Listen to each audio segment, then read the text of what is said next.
विश्वेश्वरैया के YouTube channel पर आप सभी के स्वागत है। मैं हूं आसिफ अंसारी। हम लोग आज एक नया चैप्टर पढ़ने जा रहे हैं जिसका नाम है speed and velocity. Speed and velocity, speed और वेलोसिटी को जानने से पहले थोड़ा सा हम लोग को इसके बारे में जानना होता है। ये रेस्ट क्या होता है, मोशन क्या होता है, और उसके साथ साथ उस क्वांटिटी को भी जानना पड़ता है। कौन सा क्वांटिटी में कौन सा इकाई आता है। जिस तरह से हम लोग शुरू करते हैं चैप्टर को, स्पीड एंड वेलोसिटी। इसको हम लोग हिंदी में बोलते हैं चाल एवं वेग। तो स्पीड और वेलोसिटी को जानने से पहले हम लोग थोड़ा सा एक टॉपिक जानते हैं। जो कोई भी वस्तु चलना प्रारंभ करता है तो उस पर शुरुआत कुछ होता है या उससे पहले वो रुका हुआ होता है। तो रुका हुआ मोशन को क्या कहते हैं, इस स्टेज को क्या कहेंगे हम लोग? उसको हम लोग बोलते हैं रेस्ट। हिंदी में इसको बोलते हैं विराम। रेस्ट का डेफिनेशन को हम लोग इस तरह देखेंगे कि कोई वस्तु है जो किसी अन्य वस्तु की तुलना में अपना स्थान का परिवर्तन नहीं करता है। लाइक एग्जांपल हम लोग देखते हैं, ये एक बिंदु है या कोई टेबल है, किताब है, आप कुछ भी ले सकते हैं यहाँ पर, और इस तरह से हम चल रहे हैं या हम भी खड़े हैं। तो अगर इस वस्तु की तुलना हमसे किया जाए कि हम खड़े हैं और ये वस्तु अपने आप को इंडिकेट कर रहा है, क्या बोल रहा है, जो इस समय के साथ साथ किसी तरह का बदलाव नहीं आता है या अन्य वस्तु की तुलना में अपना स्थान परिवर्तन नहीं करता है, तो ऐसी स्थिति को हम लोग विराम या विराम अवस्था यानी रेस्ट स्टेज कहते हैं। इसका डेफिनेशन को हम लोग यहाँ पर दिखाएंगे। आइए आप देखते हैं इसका डेफिनेशन का हम लोग। यदि किसी वस्तु की स्थिति में समय के यदि किसी यह वस्तु छूट गया है, यदि किसी वस्तु की स्थिति में समय के साथ साथ या अन्य वस्तु की तुलना, समय के साथ साथ मतलब जैसे हम लोग चल रहे हैं और वो वस्तु खड़ा है, ठीक है, तो समय के साथ साथ अगर हम चल रहे हैं, अगर वो भी चलता तो वो समय के साथ साथ चलता, लेकिन अगर हम चल रहे हैं और वो खड़ा है तो क्या है, रुका हुआ है। तो वही बोल रहा है, यदि किसी वस्तु की स्थिति में समय के साथ साथ या अन्य वस्तु की तुलना यानी सापेक्ष में कोई परिवर्तन नहीं होती है तो उसे उस वस्तु का विराम अवस्था कहते हैं। जैसे हम लोग बोल सकते हैं इसको, ये मेज पर रखा हुआ कोई किताब हो या कलम हो, ठीक है, पृथ्वी पर खड़ा पेड़ पौधा हो या बिजली का खंभा खड़ा हो, इस तरह से जितने भी एग्जाम्पल्स हैं, जो खड़ा हो, जो अपने आप में गति नहीं करता हो, ठीक है, इन सभी को हम लोग विराम अवस्था यानी विराम कहते हैं। आगे हम लोग देखेंगे विराम के बाद मोशन क्या होता है। मोशन को हम लोग इसी तरह देखेंगे, उसका डेफिनेशन सिर्फ हल्का सा परिवर्तन आएगा इसी से। तो मोशन का भी डेफिनेशन को हम लोग इसी तरह से देख लेते हैं। गति के डेफिनेशन क्या कहता है, यदि किसी वस्तु की स्थिति में समय के साथ साथ या अन्य वस्तु की तुलना में, समय के साथ साथ जो हम लोग अभी बोल रहे हैं, जो हम लोग यहाँ किसी वस्तु को चला रहे हैं और एक वस्तु खड़ा है, तो इस वस्तु के तुलना में ये क्या कर रहा है, गति कर रहा है, और समय के साथ साथ क्या हो रहा है, अपना स्थान को परिवर्तन कर रहा है ना। वही बोल रहा है, यदि किसी वस्तु की स्थिति में समय के साथ साथ या अन्य वस्तु की तुलना यानी सापेक्ष में, है ना, परिवर्तन होती है तो उसे हम लोग गति कहते हैं। अब हम लोग देखेंगे कि गति भी एक तरह का नहीं होता है। गति को हम लोग कई तरीक़ा से देखते हैं। तो हम लोग यहाँ से देखेंगे दो तरह का गति को देखें हम लोग। यूनिफॉर्म मोशन एक होता है, यूनिफॉर्म मोशन एक होता है नॉन यूनिफॉर्म मोशन। इसको बोलते हैं हम लोग एक समान गति, और इसको हम लोग बोलते हैं असमान गति। एक समान गति में क्या होता है और असमान गति में क्या होता है? एक समान गति में हम लोग बोल सकते हैं जे उसमें समय के साथ साथ एक निश्चित दूरी तय किया जाता है। जिसे हम लोग एग्जांपल ले सकते हैं इसको, जिसे हम लोग ये 3 घंटा में कोई वस्तु 150 किलोमीटर चला, ठीक है, 300 किलोमीटर 150 किलोमीटर चला, और फिर 3 घंटा में फिर 150 किलोमीटर चला, इसी तरह से फिर 3 घंटा में 150 किलोमीटर चला। यानी क्या हो रहा है, ये 3 घंटा में जो चल रहा है 150 किलोमीटर करके वो चल रहा है, ठीक है। तो हम लोग देखेंगे कि ये गति क्या है, एक समान गति है। इसी को अगर हम लोग बोलेंगे जे असमान गति में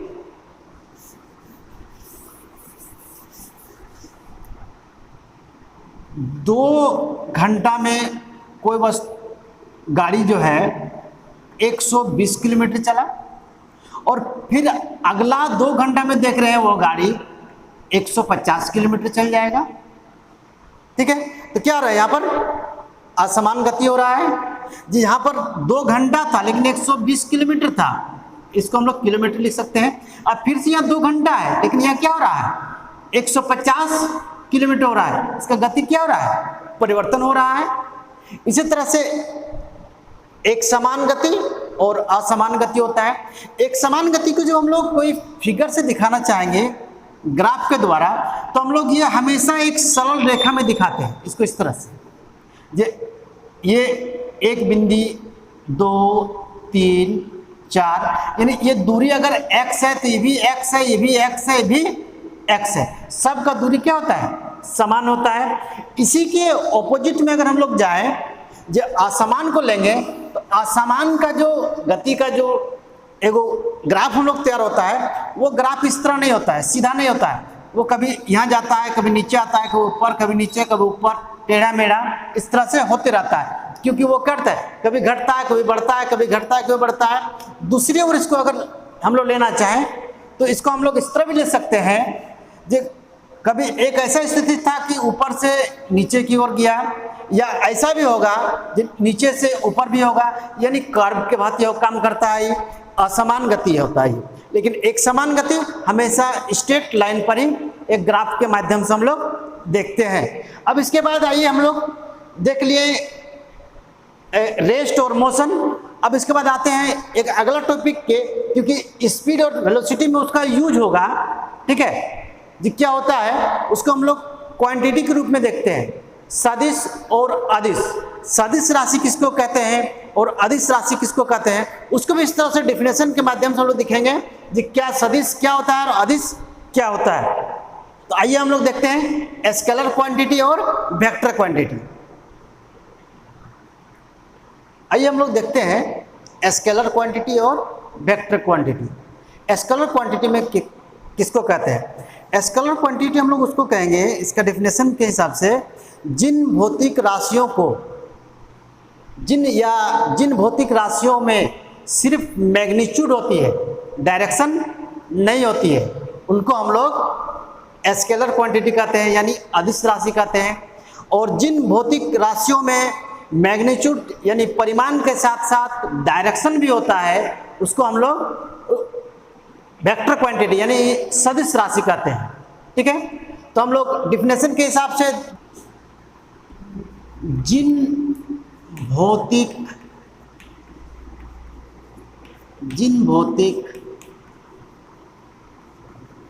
राशियों में केवल परिमाण होती है, दिशा नहीं। उन्हें अदिश राशि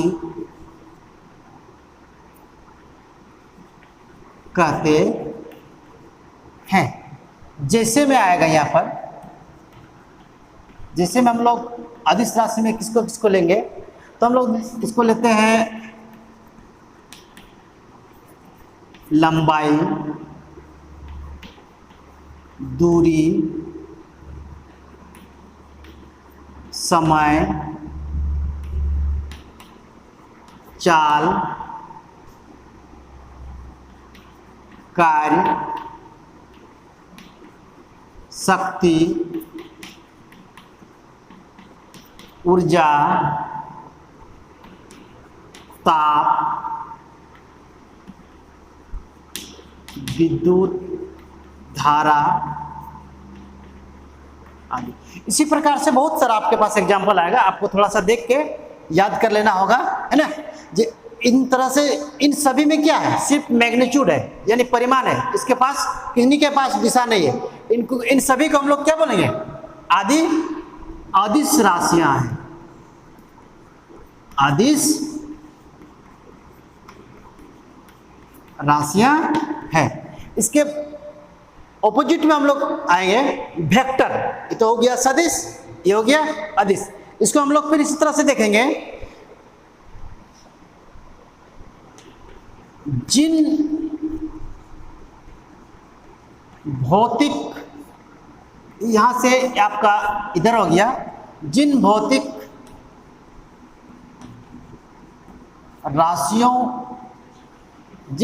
राशियों में परिमाण के साथ, जिन भौतिक राशियों में परिमाण के साथ साथ दिशा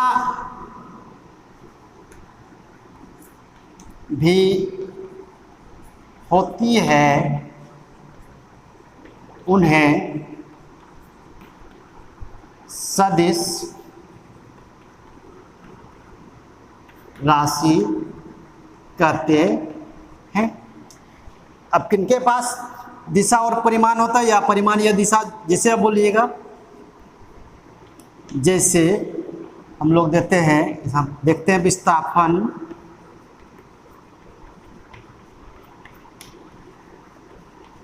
वेग,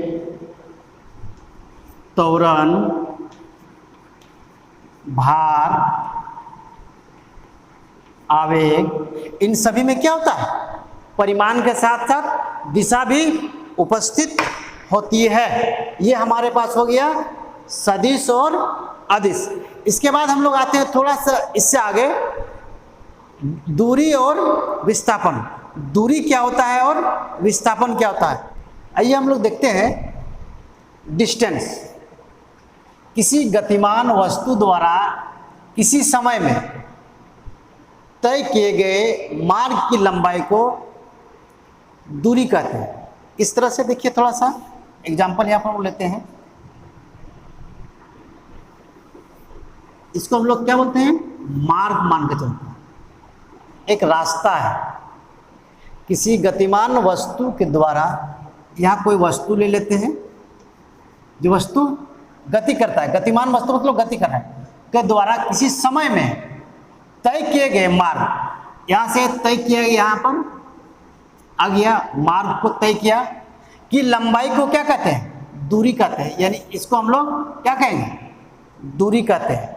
दूरी हम लोग चाहे तो छोटा से छोटा हो या तो बड़ा से बड़ा या कितना लंबा हो, उसमें हम लोग को कुछ अलग देखते नहीं है, लेकिन विस्थापन में उसका असर पड़ जाता है। विस्थापन को जो हम लोग पढ़ेंगे तो उसका असर यहाँ पर साफ साफ आपको दिखाई देगा। एक डिफिनेशन देखेंगे उसके हिसाब से यहाँ पर देखेंगे, साथ में एक एग्जाम्पल भी लेंगे।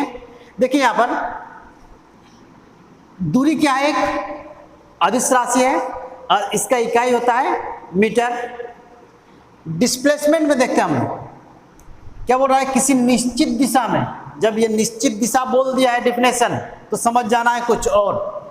दो बिंदुओं के न्यूनतम दूरी को विस्थापन कहते हैं, यहां और यहां दो बिंदु लिए।